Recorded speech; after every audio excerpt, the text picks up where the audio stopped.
안녕하세요. 역사산책 자팍다식 채널입니다. 오늘은 역사는 기억한다. 대한민국 일부 거구파는 일본군 위안부를 부정한다 라는 제목의 영상 보내드리겠습니다. 구독과 좋아요 부탁드립니다. 감사합니다. 1991년 8월 김학순 할머니의 용기 있는 정언으로 일본군 위안부 문제가 국제사회에 알려졌습니다. 그동안 일본군 위안부에 대한 연구가 진행되는 과정에서 피해자를 지칭하는 용어들이 다양하게 사용되었습니다. 초기에는 주로 정신대라고 했습니다. 그래서 당시 만들어진 위안부 피해 지원 단체 이름도 한국정신대문제대책협의회였습니다. 일제가 우리 땅에서 위안부를 끌고 갈 때 정신대라고 표현한 데서 나온 명칭입니다. 그러나 정신대는 스스로 앞장서 나가는 무리, 즉 일제를 위해 스스로 몸을 바친 부대라는 의미가 있기에 적절한 표현이 아닙니다. 그래서 나온 명칭이 종군 위안부였습니다. 하지만 종군이라는 단어에는 자신의 의지로 군대를 따라다닌다는 뜻이 있습니다. 이 용어도 적절한 표현이 아닙니다. 그래서 최근에는 일본군 위안부라는 용어를 주로 사용합니다. 그런데 특이한 점은 일본군 다음에 오는 위안부라는 말에 반드시 작은 따옴표를 붙입니다.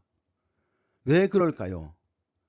위안이라는 말은 가해자의 관점이 담긴 표현으로 피해자가 자발적으로 참여했다는 뜻이 담기게 됩니다.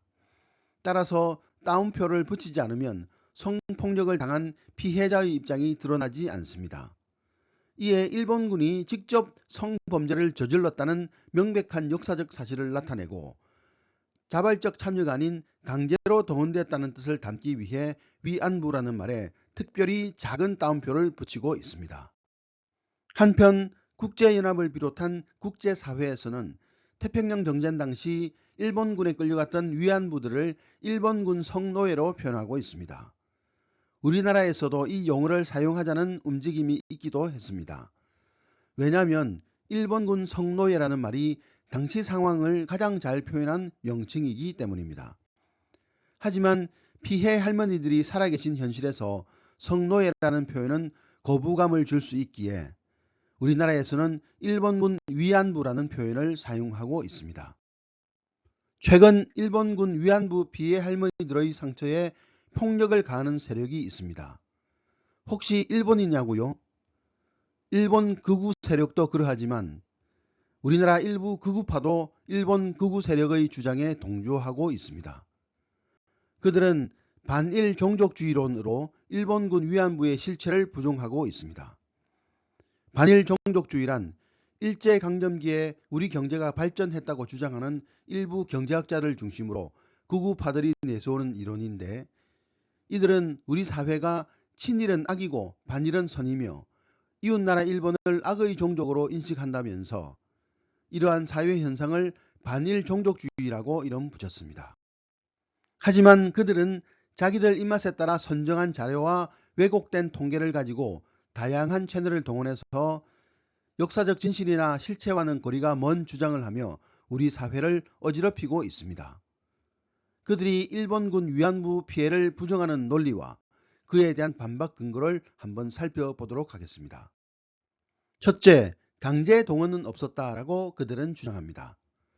그러나 일제가 남긴 자료를 근거로 하더라도 위안부로 끌려간 사람들 다수가 취업 사기로 위안부가 되었으며 심지어 유괴된 사례도 있는데 강제 동원이 없었다고 주장하는 것은 사실과 맞지 않습니다.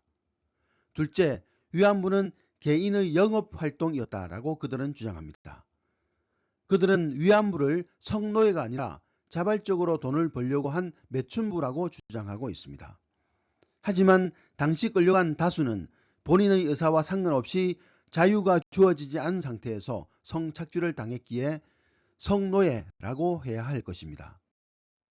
이처럼 일제강점기 위안부의 존재를 전면 부정하고 싶은 극우 세력은 자신들의 입맛에 맞게 역사를 부정하고 여론을 조작하고 있습니다.